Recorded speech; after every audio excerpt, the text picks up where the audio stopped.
हाँ, नमस्कार। कल से आगे डिस्कस करते हैं। इससे पीछे जो है हमने सिलेबस के बारे में डिस्कस किया था। जैसा कि आपने पीछे के वीडियो में देखा था या देखा होगा। नहीं देखा है तो चैनल पे हिस्ट्री का सिलेबस अवेलेबल है, वहां से आप जाके वीडियो देख सकते हैं। तो यहाँ पे हमने डिस्कस किया था प्राचीन भारत के सिलेबस के बारे में। उसके बाद हमने जाना था मध्यकालीन भारत के सिलेबस के बारे में कि क्या क्या मुझे पढ़ना है। और उसके बाद हमने देखा था आधुनिक भारत के इतिहास के बारे में कि क्या क्या हमें पढ़ना चाहिए। ठीक है, तो टोटल जो है इतना टॉपिक का डिस्कस किया गया था सिलेबस के रूप में। वीडियो इसका डिटेल पड़ा हुआ है, आप वीडियो देख सकते हो। और उसके उसी कड़ी को आगे बढ़ाते हुए चैप्टर लेते हैं जिसका नाम है सिंधु घाटी सभ्यता। हालांकि हमने 1 नंबर टॉपिक पे रखा था पाषाण काल। पाषाण काल को इसका डिस्कस बाद में करेंगे, लास्ट में करेंगे, लास्ट में हिस्ट्री के लास्ट में किया जाएगा। और इस वीडियो में डिस्कस करते हैं सिंधु घाटी सभ्यता के बारे में। तो इतिहास अध्ययन के लिए स्रोत क्या क्या है, इतिहास जानने का हमारे पास क्या क्या स्रोत है, इसके बारे में थोड़ा देख लेते हैं।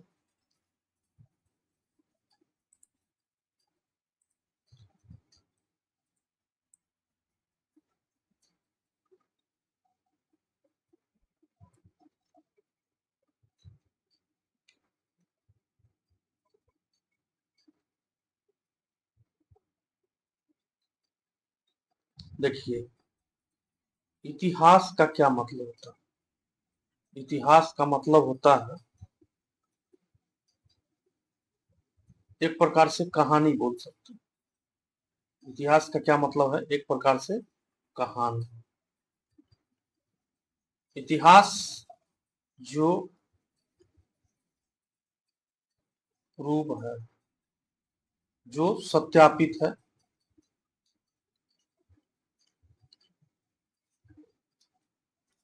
या जिसका प्रमाण अवेलेबल है, जिसका प्रमाण उपलब्ध है, चाहे किसी भी माध्यम से हो, चाहे अभिलेख के माध्यम से हो, पुस्तक के माध्यम से हो, इसका जो है ये प्रमाण उपलब्ध है, प्रूव है। जैसे किसी के बारे में, जैसे सिंधु घाटी सभ्यता के बारे में हम जैसे मोहनजोदड़ो के बारे में बोल रहे हैं या पढ़ रहे हैं या कहानी सुन रहे हैं, इसका मतलब है वो साक्ष्य हम अवेलेबल है, सत्यापित है। तो इसको इतिहास के श्रेणी में रख देंगे। और कहानी जो है, जो कहानी हम लोग पढ़ते आए हैं, या कोई कहानी, कोई कल्पना के आधार पर जो कहानी क्रिएट करते हैं, उसको कहानी के तौर पे हम लोग जानते हैं कि कल्पना के आधार पर कोई कुछ लिख दिया, कोई कुछ बता दिया, वो कहानी हुआ। सिर्फ कल्पना है इसमें। कहानी क्या है, सिर्फ कल्पना। लेकिन इतिहास क्या है, जो प्रूव है, जिसका प्रमाण अवेलेबल है, उसे इतिहास के अंतर्गत रखते हैं। ठीक है, इससे ज्यादा हमको जानने का जरूरत नहीं है आप लोगों को, क्योंकि इतिहास का डिफिनेशन से कभी एग्जाम में क्वेश्चन बनता नहीं। ठीक है, इससे भी ज्यादा डिटेल जानना हो तो बहुत सारा इतिहासकार का अलग अलग मत है, वो आप गूगल पर सर्च करके देख लीजिए। इसका न जाने बहुत सारा डिफिनेशन बना हुआ। तो सबसे पहले जो है इतिहास को जानने का क्या स्रोत है, तो इतिहास के अध्ययन के क्या क्या स्रोत है। तो इतिहास जब हम अध्ययन करने जाते हैं तो सबसे पहले 2 स्रोत के बारे में डिस्कस करते हैं। एक तो है साहित्यिक स्रोत, जो बुक वगैरह का प्रमाण मिला है, साहित्य जो लिखा गया है या साहित्य का जो प्रमाण मिला है। तो एक तो है साहित्यिक स्रोत और एक है पुरातात्विक साक्ष्य स्रोत। स्रोत को कितना पार्ट में डिवाइड कर दिए, एक को बांट दिए पुरातात्विक साक्ष्य और दूसरे को डिवाइड कर दिए साहित्यिक स्रोत। पुरातात्विक स्रोत के अंतर्गत हम लोग इतिहास का अध्ययन जब करते हैं तो उसमें अभिलेख का अध्ययन करते हैं। मृदभांड हमको इसके बारे में बताता है, सिक्के इसके बारे में बताता है, और भवन और स्मारक भी इसके बारे में बताता था। ये पुरातात्विक साक्ष्य के अंतर्गत ये कौन कौन पॉइंट आ गया, अभिलेख, मृदभांड, सिक्के और भवन। उसी प्रकार धार्मिक और साहित्यिक स्रोत के अंतर्गत इतिहास जानने के लिए हमें क्या क्या पढ़ना पड़ता है, तो धार्मिक साहित्य, और एक है धर्मेत्तर साहित्य।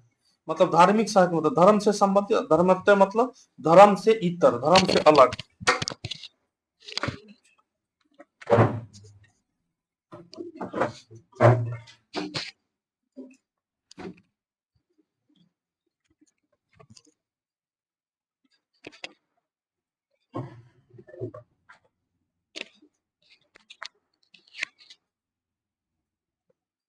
धर्मेत्तर का क्या मतलब है, धर्म से अलग।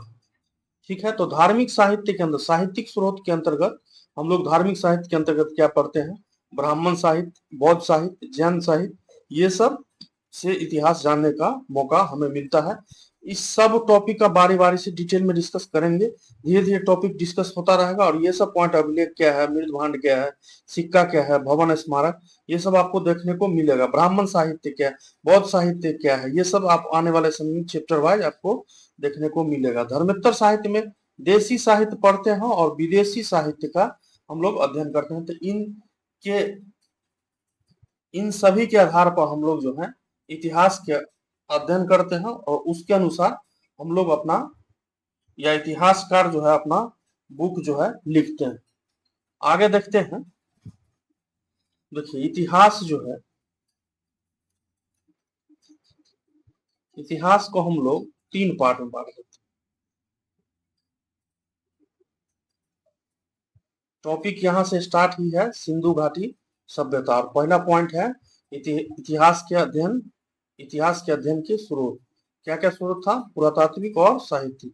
इस हिसाब से ही आप लोग अपने बुक में, कॉपी में नोट बनाते रहे।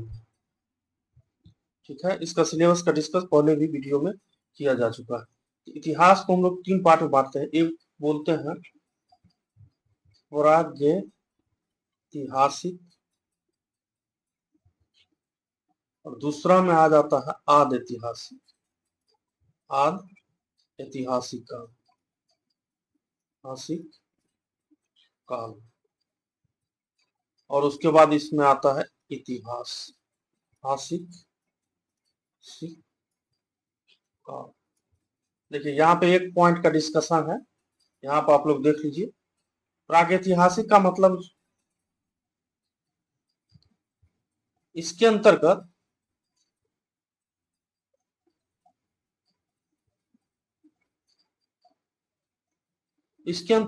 उस काल खंड का अध्ययन किया जाता है, उस काल खंड का अध्ययन जो है किया जाता है जिसके विषय में साक्ष्य प्राप्त हुआ। साक्ष्य क्या हुआ है, साक्ष्य प्राप्त हुआ है, परंतु वे स्पष्ट नहीं, क्या नहीं है, वे स्पष्ट नहीं है। इसी हिसाब से आप लोग जब नोट बनाएंगे तो यहाँ पे लिखेंगे प्रागैतिहासिक काल, इसके अंतर्गत वहां पर लिखेंगे, इसके अंतर्गत हम लोग उस कालखंड का अध्ययन करते हैं जिसका साक्ष्य तो अवेलेबल है, साक्ष्य तो मिला है, लेकिन यह जो है स्पष्ट नहीं होता है। ठीक है, और साथ ही लिपि को हम लोग, लिपि का भी अभाव होता है, यानी लिपि का भी साक्ष्य अवेलेबल नहीं है। ठीक है, साक्ष्य अवेलेबल है लेकिन स्पष्ट नहीं है, लिपि का अभाव है, यानी कि लिपि अवेलेबल नहीं है, तो इसके अंतर्गत रखेंगे। आद ऐतिहासिक के अंतर्गत हम लोग क्या रखते हैं, इसके अंतर्गत हम लोग ऐसे ही लिखते जाए आप लोग नोट पे, इसके अंतर्गत हम लोग उस कालखंड का अध्ययन करते हैं जिसके बारे में जो साक्ष्य प्राप्त है वो स्पष्ट है। साक्ष्य जो है क्या है, साक्ष्य जो है स्पष्ट। ठीक है, और जो है साक्ष्य स्पष्ट है, साथ ही लिपि भी प्राप्त हुआ, लिपि भी लिपि भी लिपि भी प्राप्त हुआ है, लिपि भी प्राप्त हुआ है, और लेकिन इसको लिपि को पढ़ा नहीं जा सका, पढ़ा नहीं जा सका है अभी तक। और ऐतिहासिक काल के अंतर्गत क्या है, साक्ष्य जो है, साक्ष्य अवेलेबल है, लिपि भी मिला है और इसको पढ़ा भी जा सकता है, पढ़ा भी जा सकता है।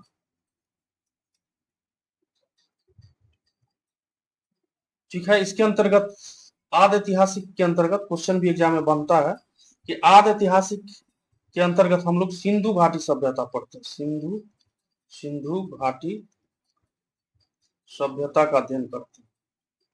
ठीक है, और वैदिक काल का भी अध्ययन करते हैं, वैदिक काल का भी अध्ययन करते हैं। ठीक है, और इतिहास में तो आपको पता ही है, वैदिक काल के बाद का जो 600 ईसा पूर्व महाजनपद काल, ये सब का अध्ययन जो आपको देखने को यहाँ से मिलता है, यानी कि और यहाँ से हम लोग पाषाण काल यानी प्रागैतिहासिक के अंतर्गत जो है, प्रागैतिहासिक काल के अंतर्गत हम लोग पाषाण काल पढ़ते हैं, पाषाण काल।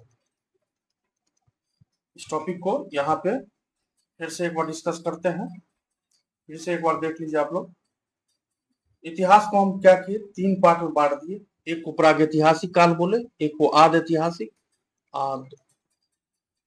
आद इतिहास, और एक को ऐतिहासिक काल बोले। ठीक है, इसके अंतर्गत हम उस कालखंड का अध्ययन करते हैं, साक्ष्य उस कालखंड का अध्ययन किया जाता है जिसका साक्ष्य उपलब्ध है लेकिन वे स्पष्ट नहीं है। साक्ष्य उपलब्ध है, एक पॉइंट पे आप लोग याद ही कर लीजिए कि साक्ष्य उपलब्ध है लेकिन स्पष्ट नहीं है, लिपि नहीं है, अवेलेबल है, लिपि उपलब्ध नहीं है। ठीक है, नोट बनाएंगे, वहां पर लिखेंगे कि उसका प्रागैतिहासिक काल के अंतर्गत हम लोग उस कालखंड का अध्ययन करते हैं या उस कालखंड का अध्ययन किया जाता है जिसमें जो है साक्ष्य तो प्राप्त हुआ है लेकिन स्पष्ट नहीं है, और साथ ही जो लिपि जो है, लिपि का अभाव है, यानी कि लिपि उपलब्ध नहीं है।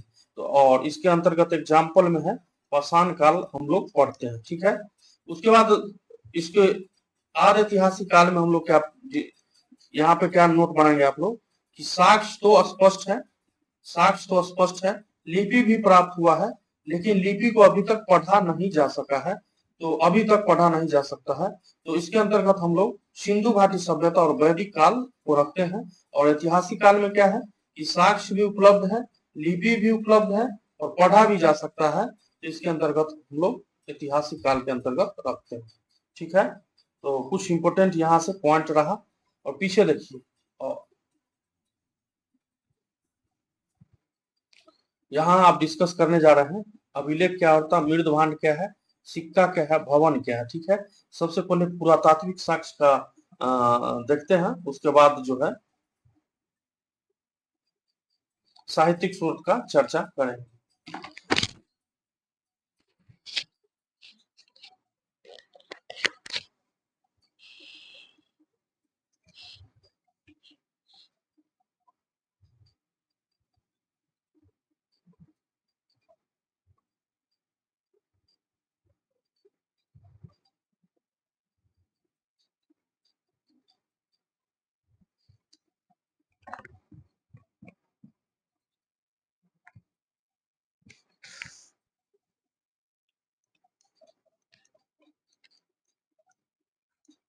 पुरातात्विक साक्ष्य, इसके अंतर्गत पहला क्या है, अभिलेख।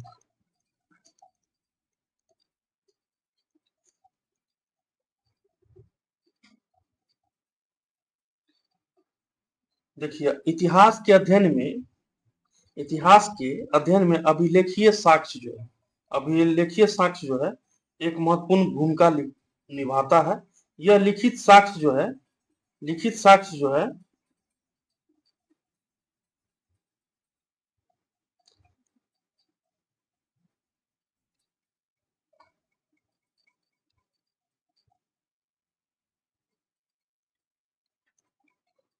लिखित साक्ष्य जो है पहले जो है भोजपत्र,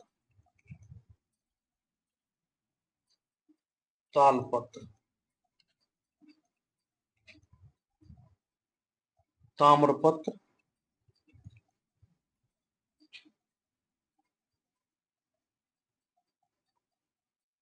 ताम्र या तार पत्र भी इसको बोलते हैं, तार पत्र, और इंग्लिश में इसको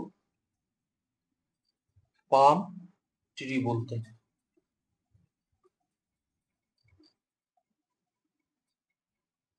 एवं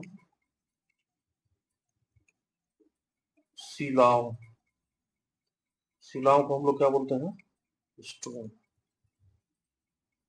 तो इसके अंतर्गत इतिहास के अध्ययन में अभिलेखीय साक्ष्य जो है क्या है, एक इम्पोर्टेंट रोल प्ले करता है, महत्वपूर्ण साक्ष्य महत्वपूर्ण भूमिका निभाता है। और ये लिखित साक्ष्य जो है भोजपत्र, भोजपत्र, तालपत्र, ताम्रपत्र या तारपत्र, जिसको पाम चिड़ी भी बोलते हैं, तार का पेड़, एवं शिलाओं आदि पर जो है होते थे, आदि पर आदि पर आदि पर लिखे होते थे, लिखे होते थे। ठीक है,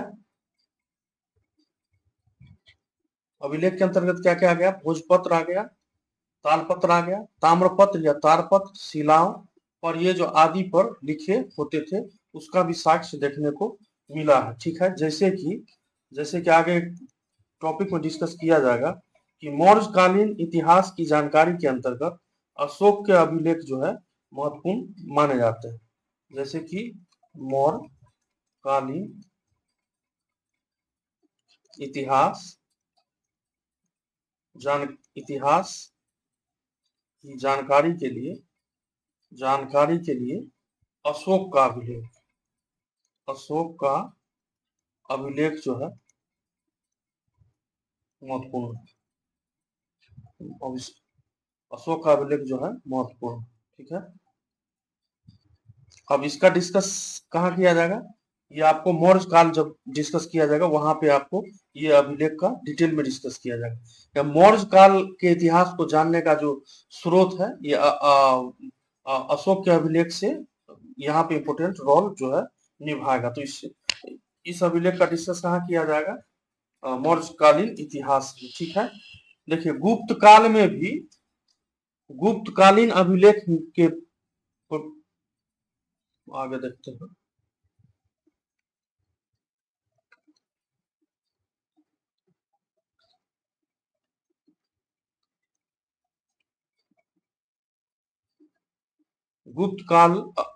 कालीन अभिलेखों में प्रयाग प्रयाग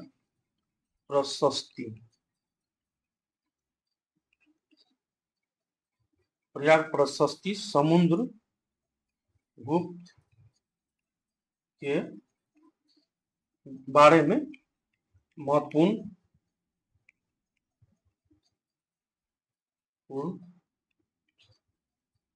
अध्ययन का साधन। ठीक है, और इसका डिटेल डिस्कस कहाँ किया जाएगा, गुप्त काल में। यहाँ देख लीजिए कि अभिलेख के अंतर्गत क्या क्या हम लोग को साक्ष्य से हम लोग पढ़ते हैं। तो भोजपत्र पे उस समय के समाज जो कुछ लिख दिए, और भोजपत्र जो अभी अभी उपलब्ध हुआ है या कुछ समय पहले इतिहासकारों को हाथ लगा है या मिला है, उससे अब भोजपत्र, तालपत्र, ये सबको अभिलेख के अंतर्गत जानते हैं, जिससे भी इतिहास जानने का हमको स्रोत पता चलता है। तो मौर्यकालीन इतिहास की जानकारी जो है अशोक के अभिलेख से मिलेगा, जिसका डिस्कस हम कहाँ करेंगे, मौर्यकालीन। और गुप्त काल में प्रयाग प्रशस्ति जो है समुद्रगुप्त के बारे में महत्वपूर्ण अध्ययन का साधन है। इसका भी डिस्कस कहाँ किया जाएगा, ठीक है, तो गुप्त काल में किया जाएगा। दूसरा नंबर पॉइंट पे आ जाते हैं, मृद भांड। मृद भांड, मृद भांड किसको बोलते हैं, मिट्टी का बर्तन, मिट्टी का बर्तन। मिट्टी का बर्तन जो है कई प्रकार के संकेत, मृद भांड निम्न प्रकार के संकेत देते हैं।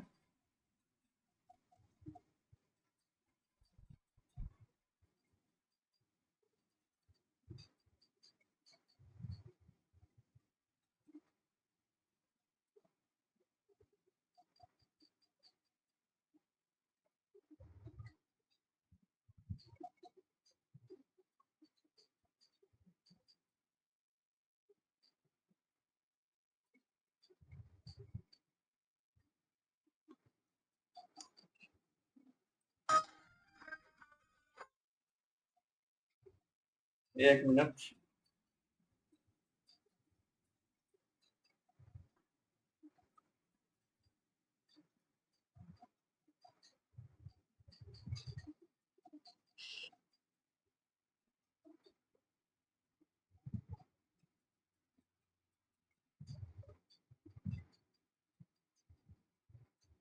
देखिए मृद भांड जो है मिट्टी का बर्तन होता है, और यहां से जो है, जैसे क्वेश्चन कहां कहां से बना है, तो सिंधु घाटी सभ्यता,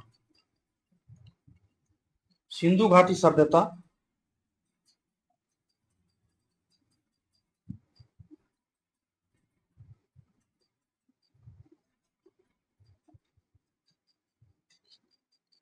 सिंधु घाटी सभ्यता में जो मृद भांड मिला,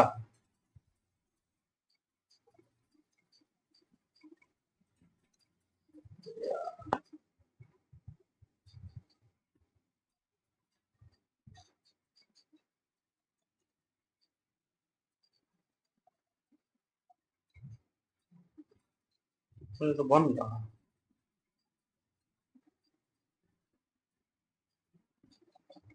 है, वहां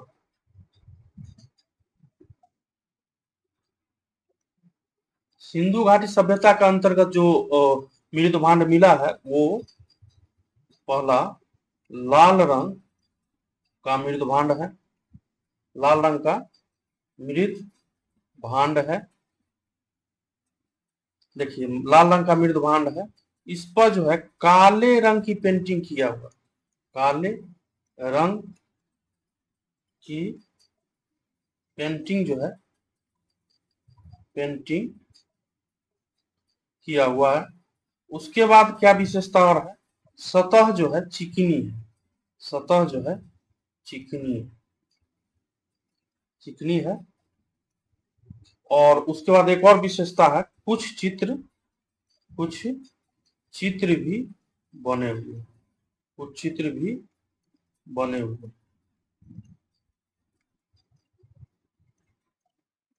यानी कि सिंधु घाटी सभ्यता से जो मृद भांड मिला है वो क्या है, लाल रंग का मृद भांड है, काले रंग की पेंटिंग है उस पर, ये जो पेंटिंग है इस टाइप का, ये काले रंग का है। सतह जो है, यहाँ सतह मेरे से नहीं बन रहा पिक्चर, सतह जो है ये चिकनी है, और कुछ चित्र भी इस मृद भांड पे उकेरा गया। यहाँ से क्वेश्चन भी बना है कि लाल रंग सिंधु घाटी में किस रंग का मृद भांड जो है मिला है। ठीक है, तो ये जो है, ये कुछ विशेषता है जो सिंधु घाटी सभ्यता के अंतर्गत जो मृद भांड मिले हैं उसका है। आगे देखते हैं।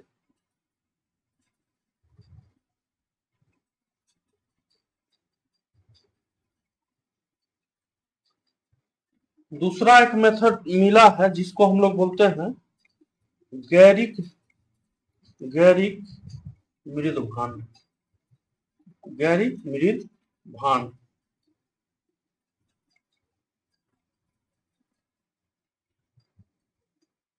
देखिए ये गैरिक मृद भांड जो है सिंधु सभ्यता के अंतिम चरण में प्रयोग किया जाने वाला, सिंधु सभ्यता में, सिंधु सभ्यता में प्रयोग किया जाने वाला अंतिम चरण में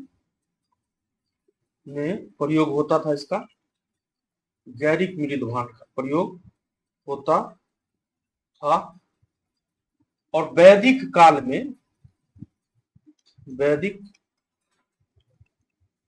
के प्रारंभिक, यानी कि सिंधु सभ्यता जब अंत हो रहा होगा और वैदिक काल जब स्टार्ट हो रहा होगा, प्रारंभ स्टार्ट हो रहा होगा, तो उस समय का जो मृद भांड है, उस समय का जो है मृद भांड जो है ये माना जाता है। ठीक है, यानी गैरिक मृद भांड का क्या मतलब है, जो सिंधु घाटी सभ्यता के अंतिम चरण में प्रयोग किया जाता था और वैदिक काल के प्रारंभ में जिसका उपयोग किया जाता था उसे गैरिक मृद भांड के नाम से जानते हैं। उसके बाद आ जाते हैं 3 नंबर पे, जिसको हम लोग बोलते हैं चित्रित चित्रित धूसर मृदभांड, चित्रित धूसर मृदभांड। इसको आप लोग पिक्चर देखना हो, पिक्चर अगर इसका देखना हो तो आप लोग एक बार गूगल कर लिया कीजिए, ठीक है, गूगल का सहायता एक बार कर लीजिए। इससे आपको अलग अलग जो है देखने को मिल जाएगा। गैरिक मृदभांड क्या होता है, चित्रित धूसर मृदभांड क्या होता है। ये जो है मृदभांड जो है आर्यों से संबंधित मृदभांड है। ये आर्यों से संबंधित मृदभांड है, ठीक है। उसके बाद आगे आ जाइए।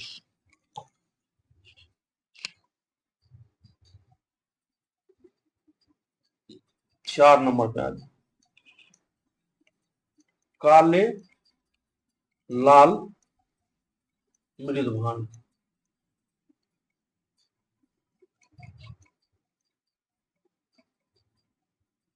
यह मृदभांड जो है,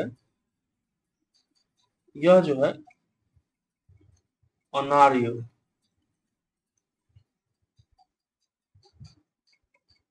के द्वारा उपयोग किया जाता था, उपयोग किया जाता था।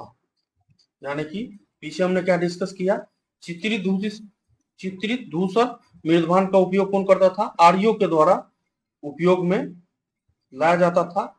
या क्वेश्चन पूछ सकता है कि चित्रित धूसर मृदभांड जो है किससे संबंधित है, तो क्या हो जाएगा, आर्य से।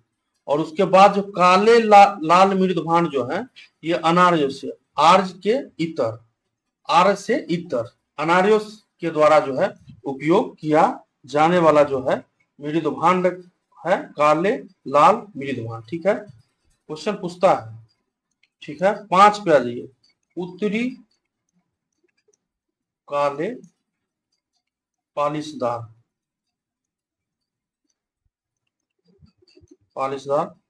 मृदभांड, ठीक है। अगला टाइप है मृदभांड का, यह है उत्तरी काले पालिशदार मृदभांड, ठीक है।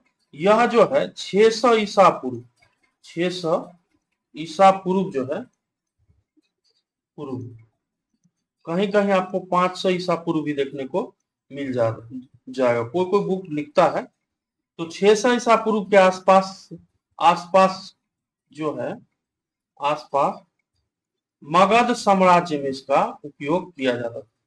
मगध वासी, मगध साम्राज्य के लोग इसका उपयोग किया करते थे, ठीक है। लिख लीजिएगा कि 600 ईसा पूर्व, यानी कहीं कहीं पोस्ट में दे दीजिएगा 500 ईसा पूर्व, आसपास मगध साम्राज्य के लोग इसका उपयोग किया करते थे। उसको काले, उत्तरी काले पालिशदार मृदभांड के रूप में जानते हैं। उसके बाद आ जाइए कृष्ण लोहित मृदभांड, कृष्ण लोहित मृदभांड, इसके विषय में जान लीजिए कि यह जो है दक्षिण भारत में, साउथ इंडिया, दक्षिण भारत में प्रयोग किया जाने वाला मृदभांड है। क्या लिखेंगे, यह जो है दक्षिण भारत में प्रयोग किए जाने वाला मृदभांड है। इसमें मृदभांड के ऊपर लोहे की कलई की जाती थी। इस मृदभांड जैसे है, इसके इस विशेषता क्या लिखेंगे, यह दक्षिण भारत में इसका उपयोग किया जाता था। और इस मृदभांड के ऊपर लोहे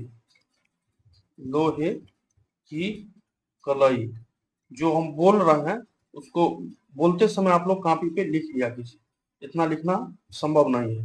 तो ये दक्षिण भारत में उपयोग किया जाने वाला मृदभांड है। और इस मृदभांड पर लोहे की कलई की जाती थी, लोहे की कलई की जाती थी। ये सबसे एग्जाम में क्वेश्चन बनेगा, ठीक है। जाके डिटेल में पूछ दिया तो आएगा ही नहीं। चलिए उसके बाद आ जाइए, कितना नंबर हो गया, 6। उसके बाद 7 नंबर पे आ जाइए। 7 नंबर पे आ जाइए, जिसको हम लोग बोलते हैं एरिन टाइम, ज्यादा बड़ा बड़ा लिखा गया, ए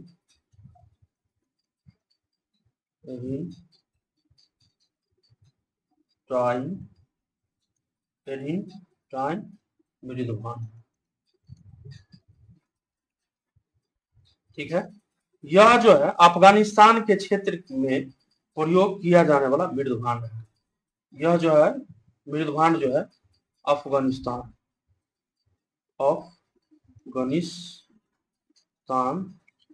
में प्रयोग किया जाने वाला, लिखते जाए, लिखिए, यह जो है अफगानिस्तान में प्रयोग किया जाने वाला मृदुभांड है। ठीक है, तो टोटल हमने डिस्कस कितना कर लिया, यहां से देखिए, मृदुभांड में हम लोग मृदुभांड को क्या बोलते हैं, मिट्टी का बना हुआ बर्तन। ठीक है, सिंधु घाटी में जो है लाल रंग का मृदुभांड मिला है, काले रंग की उस पर पेंटिंग की गई है। ठीक है, और सतह कैसा है, चिकना सतह है, कुछ चित्र भी इस पे बने हुए हैं। ठीक है, उसके बाद गैरिक मृदुभांड किसको बोलते हैं, तो सिंधु घाटी के अंतिम चरण, सिंधु घाटी के अंतिम चरण, सिंधु घाटी के अंतिम चरण और वैदिक काल का स्टार्टिंग टाइम।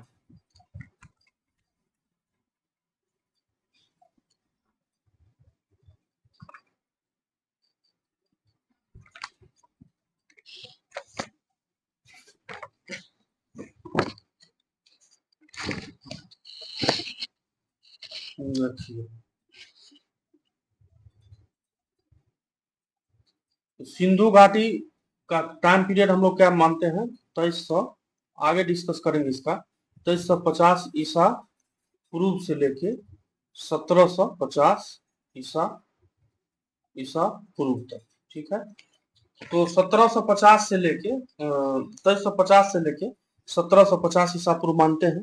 तो ये गैरिक मृदुभांड जो है लगभग जब इस सभ्यता का अंत हो रहा होगा, यानी कि 1750 के आसपास मान लीजिए, तो इसका अंत हो रहा होगा और वैदिक सभ्यता का स्टार्ट प्रारंभ होता होगा।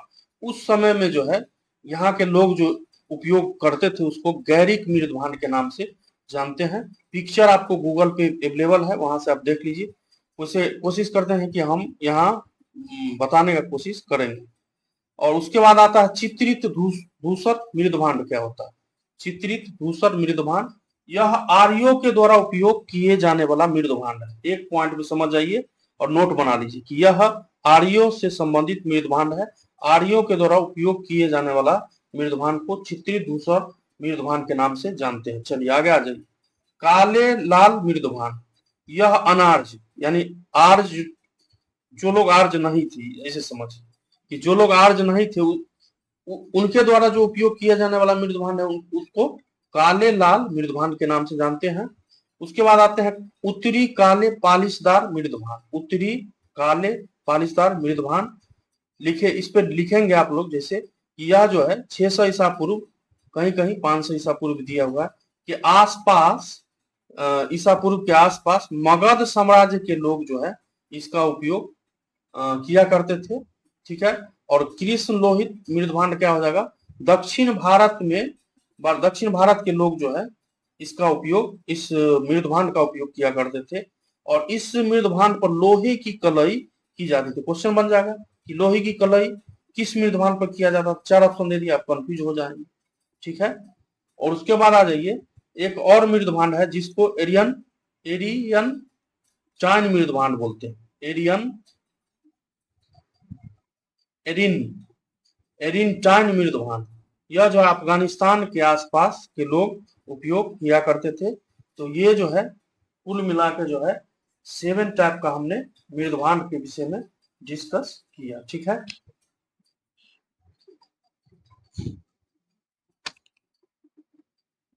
उसके बाद अब हम लोग देखते हैं सिक्का के बारे में। अगला पॉइंट आ जाइए, सिक्का। यहां देखिए,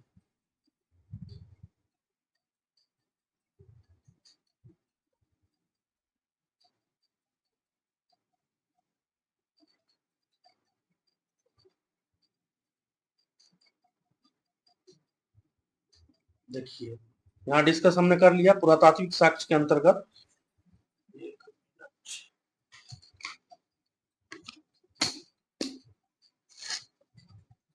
पुरातात्विक साक्ष्य के अंतर्गत हमने अभिलेख का डिस्कस कर लिया, उसके बाद मृदभान का डिस्कस हो गया।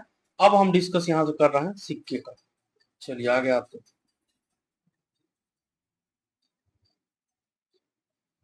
आगे सिक्का,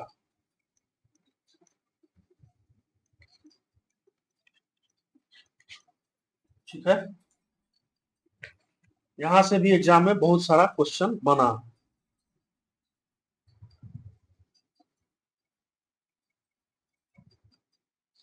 देखिए मुद्रा, प्राचीन भारत के इतिहास के अध्ययन में मुद्रा जो है एक महत्वपूर्ण घटक माना जाता है, महत्वपूर्ण रोल निभाता है। मुद्रा के अध्ययन को क्या बोला जाता है? मुद्रा शास्त्र। मुद्रा शास्त्र, मुद्रा के अध्ययन को क्या बोलते हैं? मुद्रा के अध्ययन को मुद्रा शास्त्र के रूप में जानते हैं। सिक्के के माध्यम से इतिहास के अध्ययन में निम्न संकेत प्राप्त हुए। सिक्के के माध्यम से जब हम इतिहास का अध्ययन करते हैं तो ये विभिन्न प्रकार के संकेत हमें मिलते हैं, विभिन्न प्रकार के संकेत जो है संकेत मिलते हैं। सिक्का उपयोग क्यों होता था?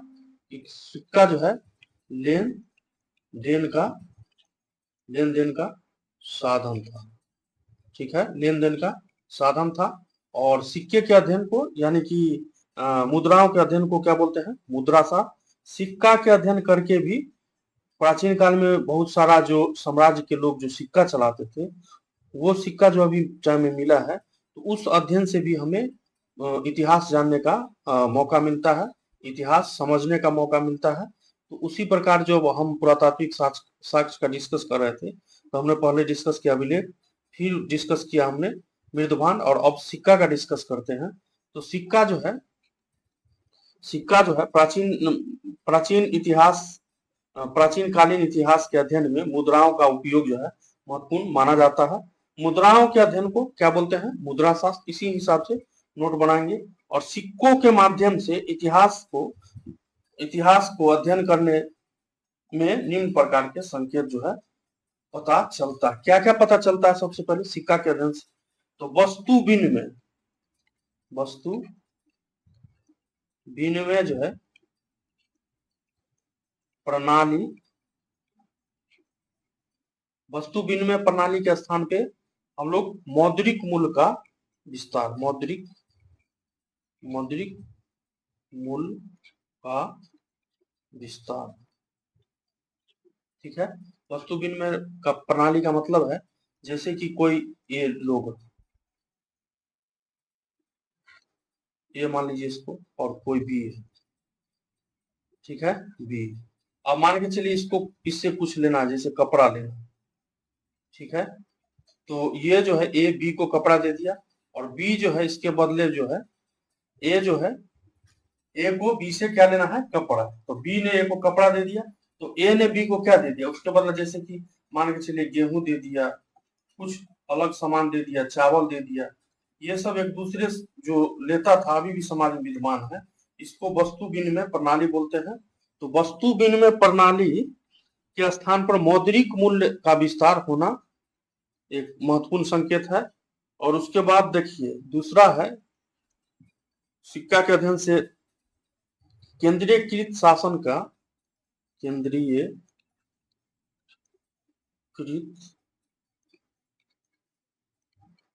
शासन के महत्व के बारे में पता चलता है, ठीक है। देखिए उसके बाद पॉइंट नंबर आगे आ जाए, महत्वपूर्ण धातु।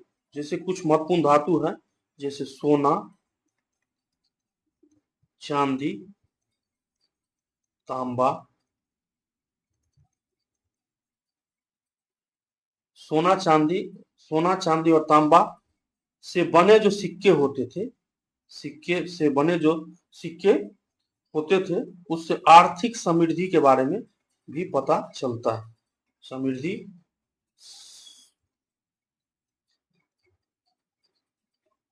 के बारे में पता चलता है। जैसे मान के चलिए कोई साम्राज्य है, अब कोई साम्राज्य बहुत ज्यादा सोना का उपयोग हो रहा है, इसका क्या मतलब हम लोग समझेंगे, वहां के जो लोग हैं वो बहुत ज्यादा सुखी संपन्न है। चांदी अगर का उपयोग ज्यादा हो रहा है तो हम लोग क्या मानेंगे, थोड़ा कम संपन्न है। तांबा का उपयोग हो रहा है तो हम लोग समझेंगे थोड़ा कम संपन्न है। तो सिक्का के अध्ययन से हमें एक और भी देखने को मिल जाता है कि इस साम्राज्य के लोग जो है कितना समृद्ध है, आर्थिक समृद्धि के बारे में भी हमें पता चलता है। आगे का पॉइंट देखिए,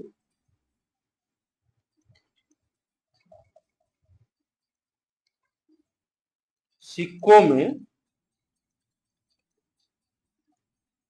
धातु की शुद्धता बाजार प्रणाली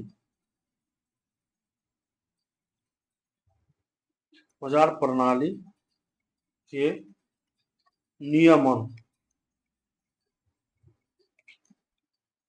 की कठोरता बताता। ये पॉइंट को देखिए कि सिक्कों में जो धातु की शुद्धता है, मान के चलिए कोई सिक्का बना हुआ, उसमें कितना परसेंट धातु का उपयोग किया गया है, इससे बाजार बाजार प्रणाली के नियमन, नियमन बोलते हैं रेगुलेट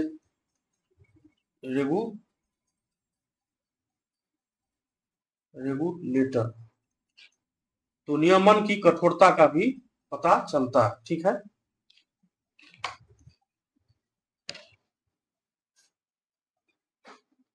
देखिए और क्या पता चलता है, सिक्कों पर जो है धार्मिक चिन्ह अभी भी आपको देखने को मिल जाता होगा। सिक्कों पर कभी कभी देवी देवताओं या महान पुरुषों का पिक्चर जो है उकेरा गया है। ठीक है, तो धार्मिक और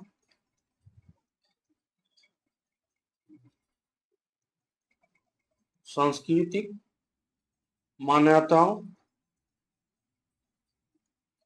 सांस्कृतिक और धार्मिक मान्यताओं के बारे में भी पता चलता है। सिक्कों के अध्ययन से धार्मिक और सांस्कृतिक मान्यताओं के बारे में पता चलता है। जैसे मान के चलिए मौर्य काल में कोई सिक्का मिला और वहां पे किसी भगवान ABC कोई भगवान है, उसका पिक्चर उस सिक्का पे उकेरा गया है, तो अगर सिक्का अभी हमें मिल जाए तो उस समय हम सोचेंगे कि उस समय के लोग जो है ABCD करके जो भगवान है उनको पूजा करते थे। जैसे मान के चलिए कि कोई सिक्का है, उस पर मान के चलिए गाय का पिक्चर आ गया, ऐसा सिक्का मिला पुराने जमाने का जिसपे गाय का पिक्चर जो है उकेरा गया, तो हम लोग उस समय क्या समझे। और मान के चलिए सिक्का मिला कब का, तो मान लीजिए सिक्का वैदिक काल का, सॉरी वैदिक काल नहीं, या कहीं सपोज करने के लिए मान लीजिए कि वैदिक काल से संबंधित सिक्का, वैदिक काल से संबंधित सिक्का, तो हम लोग उस समय क्या समझे कि यहाँ के लोग जो वैदिक काल के लोग जो हैं वो गाय का को महत्व दिया करते थे, गाय का पूजा किया करते थे। तो सिक्के के महत्व से ये भी हमें पता चलता है, धार्मिक और उस समाज के धार्मिक और सांस्कृतिक मान्यताओं के बारे में जो है हमें देखने को मिल जाता है।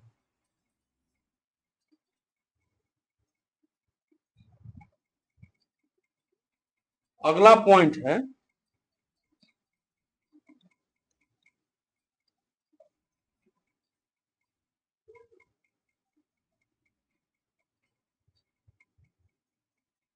सिक्के की बनावट, सिक्के की जो है बनावट जो है कलात्मक प्रगति का भी सूचक, प्रगति का भी सूचक।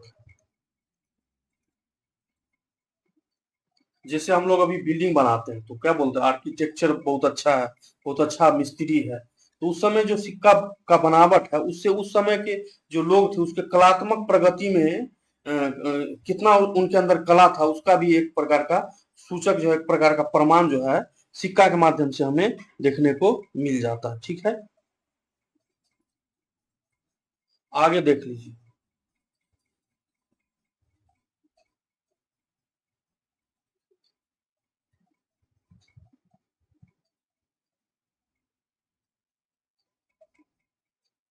अगला पॉइंट आ जाएगा, क्या क्या हमने डिस्कस कर लिया, पुरातात्विक साक्ष्य के अंतर्गत पुरातात्विक साक्ष्य के अंतर्गत हमने पहले डिस्कस किया अभिलेख के बारे में,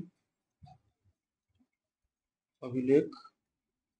उसके बाद हमने डिस्कस किया मृदभांड के बारे में, मृदभांड कितने प्रकार का, और अभिलेख क्या था, ताम्रपत्र, तारपत्र, ये सब पर लिखा हुआ जो समय के साम्राज्य का जो प्रमाण मिला है। और उसके बाद मृदभांड का डिस्कस किया। उसके बाद हम सिक्के के बारे में जाने कि सिक्के के अध्ययन को क्या बोलते हैं, मुद्रा शास्त्र बोलते हैं। सिक्के के अध्ययन से हमने वहाँ के सिक्के पर बने हुए प्रतीक से धार्मिक और सांस्कृतिक मान्यताओं के बारे में हम लोग को पता चलता है। अलग अलग सभ्यताओं और संस्कृति के मध्य सिक्कों के मिलने से इसके मध्य अंतर संबंध को स्पष्ट किया जाता है। सिक्के की बनावट से उस समय का कलात्मक प्रगति का भी सूचक है। ये सब डिस्कस किया। उसके बाद हम डिस्कस कर रहे हैं इसमें भवन और स्मारक, भवन और स्मारक, ठीक है। तो पुरातात्विक साक्ष्य का लास्ट चौथा पॉइंट क्या हो जाएगा, भवन और स्मारक।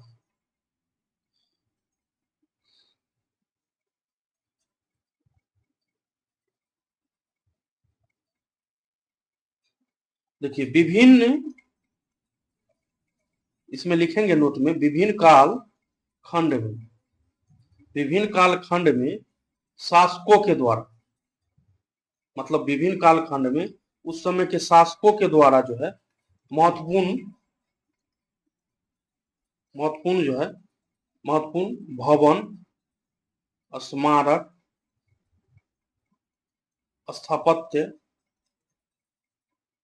ये सब का निर्माण जो है करवाया जाता था। क्या करवाया जाता था, निर्माण करते। जैसे हम लोग अभी पर देखने को आपको मिलता है, जैसे क्या, लाल किला, जैसे मान के चलिए ये सब जो है कुतुब मीनार, ये सब क्या है, उस समय के राजा का, उस समय के शासक का जो है भवन, स्मारक और स्थापत्य है, ठीक है।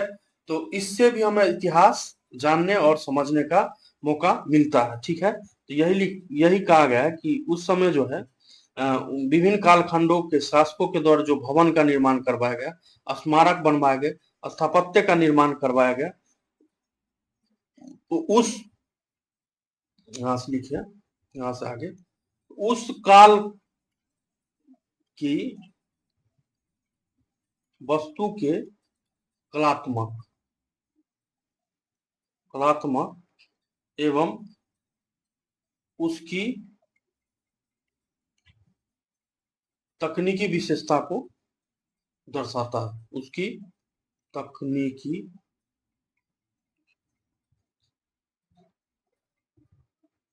विशेषताओं को दर्शाता,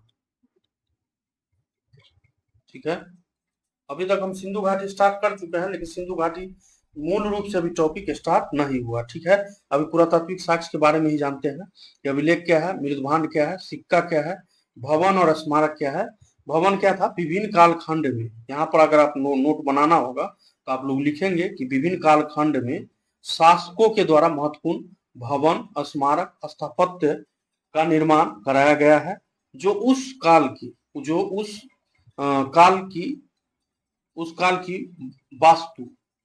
काल की वास्तु के कलात्मक एवं उसकी तकनीकी विशेषताओं को भी दर्शाता था। इससे भी हमें इतिहास जानने का साक्ष्य मिलता है। तो एक पॉइंट यहाँ पे आपका खत्म हो गया। अब जो है अगला वीडियो में डिस्कस किया जाएगा, क्योंकि वीडियो बड़ा बन गया, साहित्यिक शोध। स्टूडेंट जो है लंबा वीडियो देखना ही पसंद करते हैं। साहित्यिक साक्ष्य, जबकि यूपीएससी का कोई भी टीचर जो है कम से कम 2.5 से लेके 3 घंटा का एक क्लास होता है। यूपीएससी का हम बात कर रहे हैं, यूपीएससी हो चाहे बीपीएससी। तो वन लाइनर के चक्कर में हम लोग शॉर्टकट कर रहे हैं, एक भी क्लास ठीक से न पढ़ने न समझने का मौका मिल पा रहा, ठीक है। तो पुरातात्विक साक्ष्य का डिस्कस कर लिए इस वीडियो में। अगला वीडियो में डिस्कस आपको मिलेगा साहित्यिक स्रोत साक्ष्य के बारे में, और उससे आगे का डिस्कस किया जाएगा, ठीक है। और इससे पीछे के वीडियो में हमने डिस्कस किया था इतिहास के सिलेबस के बारे में, ठीक है, इतिहास के सिलेबस के बारे में, ऐसा सिलेबस का डिस्कशन जो हर एक एग्जाम में आपको काम दे, ठीक है। तो इस वीडियो में, पहले वीडियो हमने इतिहास का सिलेबस जाना, इस वीडियो में हम सिंधु घाटी स्टार्ट किए, जिसके अंतर्गत हमने डिस्कस किया पुरातात्विक साक्ष्य। इतिहास जानने का स्रोत क्या क्या है, तो पुरातात्विक साक्ष्य है, उसका साहित्यिक स्रोत है, और पुरातात्विक साक्ष्य के अंतर्गत जो अभिलेख है, मृदभांड है, सिक्का है, भवन स्मारक, इसका हम डिस्कस किए। अब जो सेकेंड पार्ट आपका आएगा साहित्यिक स्रोत, जिसमें साहित्यिक स्रोत में आपको धार्मिक स्रोत आ जाएगा। धार्मिक स्रोत में आपको ब्राह्मण ग्रंथ, बौद्ध साहित्य, जैन धर्म, ये सब जो है भगवती सूत्र जैसे है, जैसे अभिधम पीटक, ठीक है। और ब्राह्मण ग्रंथ के अंतर्गत वेद वगैरह सब आ जाएगा, रामायण महाभारत, ये सब का डिस्कस डिटेल में किया जाएगा, ठीक है। तो वीडियो नंबर 2 है, चैप्टर वाइज है, इसलिए वीडियो 1 देखे, उसके बाद 2 देखे, फिर 3, इस हिसाब से आप लोग देखते जाए, आगे पीछे कीजिएगा, फिर समझ में नहीं आएगा, ठीक है।